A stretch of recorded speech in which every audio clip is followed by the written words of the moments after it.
Tonight on Nightline, Casey's next move. Casey Anthony walks out of prison and is taken to a secret location after her acquittal on murder charges, and speculation surges about a possible payday for one of the most notorious women in America. Cowboys and aliens. Daniel Craig and Harrison Ford, two blockbuster action heroes, team up to make an out-of-this-world Western. Tonight, why they say it's a crazy dream come true. And Pagan police. He's a mild-mannered sergeant by day and a pagan druid by night, part of a new wave of spirit worshipers. But is this really a religion? From the global resources of ABC News, with Terry Moran, Cynthia McFadden, and Bill Weir in New York City. This is Nightline, July 18, 2011.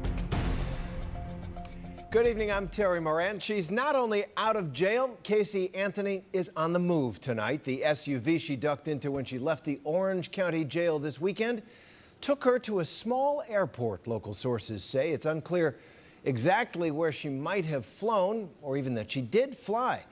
And while Casey Anthony may have been acquitted 2 weeks ago of murder, how she'll fare in the court of public opinion is an entirely different matter. Here's ABC's Jim Avila for our series, Crime and Punishment. Under cover of darkness, the country's most notorious not guilty murder suspect vanished from sight, leaving yet another perplexing question in her wake. What on earth is she going to do with her life now? For sure she'll leave Florida. I mean, it seems like she's in some real danger right now. And again, I don't see police departments anywhere in the country running to help her. PR expert Ron Tarosian, who's helped manage crises for Sean P. Diddy Combs and Pamela Anderson, says Casey Anthony is not your run-of-the-mill PR hot potato. Tracy Morgan making anti-gay statements, well, that's one thing. Britney Spears on her drug binge, well, that's one thing. Even Charlie Sheen with his shenanigans is one thing. When you're talking about the murder of your own child, well, you know, let's put you in a different hemisphere. On top of that, unlike other controversial defendants like O.J. Simpson and Michael Jackson, Casey has no pre-existing support base. In order for there to be any sort of a comeback, there has to be somebody who's your cheering section, whether it's a certain racial group, whether it's a certain ethnic group. I'm disgusted, absolutely disgusted. Like many who were revolted by the verdict, Bree Thornton is even more disgusted at the thought that Casey, who left jail with $537 to her name, could cash in on her notoriety with a book deal or a pay-per-view special. I don't want her to be a millionaire. I don't want her to make millions of dollars for killing her kid. What does that tell everybody else? Casey Anthony's been offered $1 million from a TV production company to tell her story. And she wouldn't be the first. There's a long history of notorious defendants cashing in. Mike Tyson, the former undisputed heavyweight champion, was convicted of rape and sentenced to 6 years in prison. Following his release in 1995, Tyson earned an estimated $25 million from his first comeback fight. Amy Fisher, a.k.a. the Long Island Lolita, shot Mary Jo Buttafuoco, the wife of her lover Joey. Fisher pleaded guilty to first-degree aggravated assault and was paroled in 1999. Following her release, she wrote a book, If I Knew Then, worked in the adult film industry, and appeared as a cast member on Celebrity Rehab with Dr. Drew. And, of course, O.J. Simpson. He was reportedly paid $1.1 million, a publishing advance for If I Did It, a fictional account, a hypothetical account of how he could have carried out the murders of his wife Nicole and Ron Goldman. But believe it or not, Anthony is not without her supporters. I believe that people should, respect the due process and the judicial system instead of doing all of this and threatening people and the jury. It's just uncalled for. Some, a few, say leave her alone, respect the not guilty verdict. A handful sent her money in jail. That's how she got the walking around money upon release. One of her donors even offered a place to stay. The jury has spoken. If she is guilty of anything, she'll have to live with that for the rest of her life. But I believe, the jury's verdict should be respected. And some mourners at this makeshift memorial to little Kaylee are open to forgiveness with one condition. Do you think she can be forgiven? Yes. But not as long as she stonewalls? No. She has to tell people that she had something to do with it. Right. If you think of all the open cases, that we've experienced as Americans, it never goes away. Do you think there's anything that she can do to get the forgiveness? Tell the truth. Taroshian says that would be nice, but it's highly unlikely. He thinks we're more likely to see Casey have a change of face than a change of heart. My guess is she'll change her name, she'll change her appearance, and we won't hear from her again a few years from today. I think that with a good plastic surgeon, she perhaps could be unrecognizable if she's able to live underneath the radar. For Nightline, Jim Avila, ABC News, Orlando. Our thanks to Jim Avila for that. Well, just ahead, two of Hollywood's leading men saddle up to take on invaders from space. Daniel Craig and Harrison Ford describe the fun and the pride of playing cowboys and aliens. ABC News Nightline, brought to you by Progressive.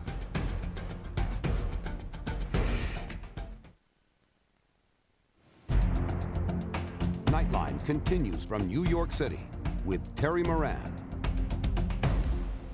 There's nothing like a great Western, and there's nothing like a sci-fi spectacular. Why not combine them? And imagine teaming James Bond with Han Solo. There's nothing in the universe those guys couldn't take on. Well, that's sort of the idea behind Cowboys and Aliens. The new film, which is just ridiculously fun, opens July 29th, and tonight it's megastars Harrison Ford and Daniel Craig tell me why wearing boots and spurs was a dream come true for them. You've got your cowboys and you've got your aliens. It's the wildest movie ride of Hollywood's summer fair, an improbable mashup of two beloved but oh so different genres. It's got a strikingly starry cast, two generations of leading men, Daniel Craig of James Bond fame, and Harrison Ford showing a mean side to his all-American movie persona, as well as the lovely Olivia Wilde. Still, maybe when you look at this and see the title, you're thinking, huh? Well, so is Harrison Ford. Cowboys and Aliens. When you heard that title, did you say that movie's for me? Or no. No. Like I said, I want to do the cowboy part. I've always wanted to do a Western for 25 years. They just stopped making them. It was clear that they'd found a new way to make them from the title. But when I read it, I frankly didn't get it. I didn't get it. And I read this and I couldn't figure it out. So I read 30 pages and I said, nah, it's not for me. But he was talked into doing it, in part by Daniel Craig. I just was like going, I'm an Englishman playing a cowboy. I need all the help I can get, and I thought I would figure Harrison Ford would be the man to help me out. Craig plays Jake Lonergan, an outlaw who wakes up in a daze to discover a strange-looking bracelet on his arm. Harrison Ford's a tyrant of a local rancher who basically runs the town of Absolution. They square off, and then the aliens come. But the one thing you should know about this movie, it's not a joke. It's not a goof. They play it straight as a rifle shot. We really tried to maintain all the paradigms of a Western to whatever extent that we could, but still give it that summer popcorn feel with a little bit of action, a little bit of fun. Jon Favreau's the director. He's on a roll after doing the successful Iron Man movies with Robert Downey Jr. But this one's close to his heart. You always wanted to make a Western? Oh yeah, I wrote a Western right after Swingers. I mean, I'd been trying to work in this milieu for a long time. Why? Well, what is it about Westerns you love? It's a classic American form, and it's opera. You know, you get to deal with big characters and big stories. There's a transition of a hero, somebody who needs redemption, somebody who needs to come of age, and those stories are told time and time again. There's a sort of simple ethic that the Western man lived. It really was self-reliance. You know, it was simple rules. Finish what you start. You know, do the best job you can. They were work ethic rules, really. And so it's nice to do a film that has that as a, you know, as part of the armature of it. A simplicity and a straightforwardness and something really sort of black and white. Take him to Missouri, Matt. For decades, Hollywood made Western movies like Red River to rake in a dependable box office profit, and to take a long, hard look at American values, American dreams, the American landscape. Keep moving. Keep moving. Movies like The Searchers appeal to a wide audience, but that audience is gone. Gone, but not forgotten. But Cowboys and Aliens? As an Englishman, what did the Western mean to you growing up? I can honestly say, that's what we played as kids. I mean, as every kid did. Really? Yeah, I mean, the chance to actually get on a horse every day and just put the hat on and put the gun on and, and the spurs and the sort of, that was a boyhood dream. And for Olivia Wilde, who plays a mysterious and lethal woman in this movie, it was a girlhood dream. You've always loved Westerns? Yeah. That's really unusual in some ways for a young person. I think so, although, my dad loved Westerns and he really got me interested in them. I wasn't associating myself with the female characters. I really was imagining myself as Steve McQueen or as Clint Eastwood or John Wayne. So with this movie, with Ella, I really wanted to make a character that young women watching the film could say, I want to be her, and I want to learn to fight like her, and I want to learn to ride like her, and be tough and smart like her. It's been decades since Harrison Ford made a Western. You might not have played Cowboys proper, but Yeah. Solo and Indiana Jones. There's a little cowboy in everybody. There's a little cowboy in everybody, isn't there? Yeah, there is.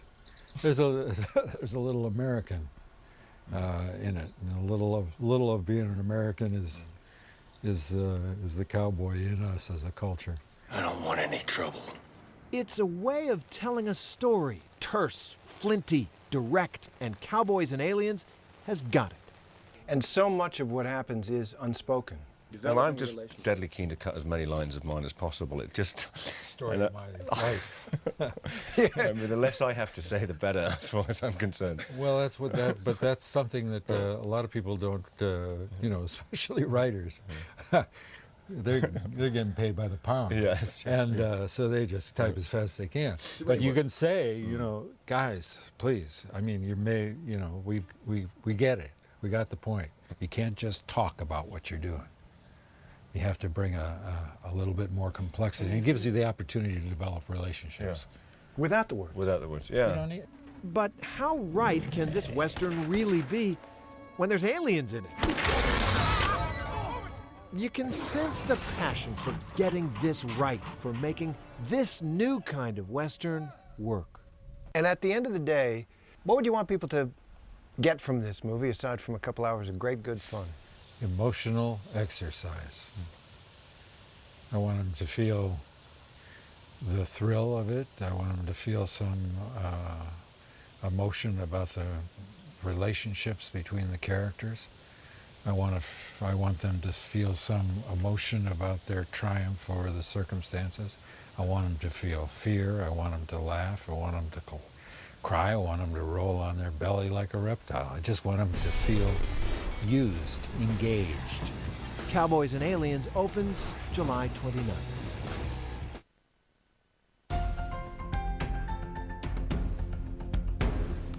For many people, the word paganism brings to mind full moon rituals and goat's blood. But people who are pagans say it's no more out of the ordinary than being a Buddhist or a Christian, except maybe with wilder costumes. Well, now the British government seems to agree, and for ABC's Nick Watt, that is a sign of the time. Sergeant Simon Wood is a mild-mannered police officer. He's been on the force 22 years.